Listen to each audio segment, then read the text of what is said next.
Assalamualaikum warahmatullahi wabarakatuh. Selamat pagi, salam sejahtera buat kita semuanya. Pertama-tama, marilah kita panjatkan puji syukur kehadirat Allah Subhanahu wa Ta'ala yang telah memberikan rahmat-Nya kepada kita berupa kesehatan dan kesempatan sehingga kita dapat melaksanakan ujian praktek public speaking ini dengan keadaan sehat walafiat. Yang saya hormati Bapak Irfan Fauzi selaku dosen public speaking dan teman-teman semua yang tentunya saya sayangi. Izinkan saya memperkenalkan diri terlebih dahulu. Saya Ifu Dasari dengan NIM 442093. Dalam kesempatan kali ini, saya akan membawakan sebuah materi atau pidato yang bertemakan kesenjangan sosial dalam masyarakat. Pertama-tama, apa sih kesenjangan sosial itu?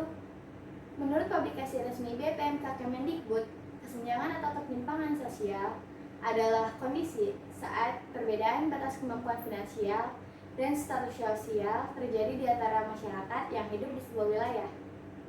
Sejatinya, ada dua faktor yang mempengaruhi kesenjangan sosial, yaitu faktor internal dan faktor eksternal. Faktor internal yaitu faktor yang berasal dari rendahnya kualitas diri seseorang, seperti sikap mudah menyerah dan sikap apatis. Sedangkan faktor eksternal yaitu faktor yang berasal dari luar diri seseorang.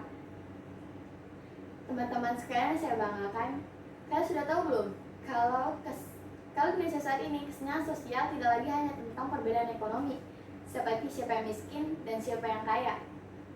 Ada banyak faktor lain yang menyebabkan kesenjangan atau ketimpangan sosial, yaitu kondisi demografi, kondisi pendidikan, kondisi ekonomi, kondisi kesehatan, kurangnya lapangan pekerjaan, perbedaan status sosial masyarakat, hingga letak geografis.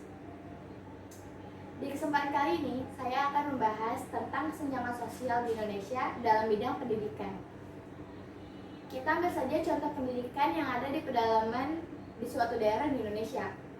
Kurangnya perhatian dari pemerintah menyebabkan tempat belajar menjadi kurang memadai, seperti kekurangan yang berada di bangunan-bangunan, misalnya atap yang bocor dan tembok yang hancur. Dengan kondisi seperti itu, tentunya sangat mengganggu proses belajar mengajar, apalagi ketika hujan turun. Akses jalan yang sulit juga menjadi salah satu sebab dari kekurangan pengajar. Selain itu, guru atau tenaga kerja yang berasal dari desa masih memiliki pendidikan yang kurang. Dari contoh yang saya sebutkan saja sudah menampakkan perbedaan yang sangat jelas dengan pendidikan yang berada di kota. Namun ada juga ketidakmerataan atau kesenjangan di bidang pendidikan dan perkotaan. Masalah yang paling besar yaitu masalah biaya dan kurangnya kuota untuk sekolah negeri. Kita pasti sadar kalau banyak anak seusia kita yang tidak mendapatkan hak untuk belajar. Banyak anak kecil yang masih berdiri di tengah jalan pada saat lampu merah, pada jam di mana mereka seharusnya berada di sekolah dan mengikuti proses belajar mengajar. Mungkin ada yang berasal dari faktor internal seperti rasa malas belajar. Tetapi tidak sedikit juga yang bilang kalau mereka terhambat karena faktor ekonomi keluarganya yang memaksa ia untuk mencari uang dibanding belajar. Jika dibiarkan, perbedaan karena ketidakmerataan seperti ini akan semakin memicu rasa negatif dari dalam diri banyak orang. Sudah semestinya kesenjangan sosial seperti ini dikikis. Dan juga kita harusnya merasa lebih bersyukur karena telah mendapatkan fasilitas dan pengajaran dalam belajar yang terbilang cukup.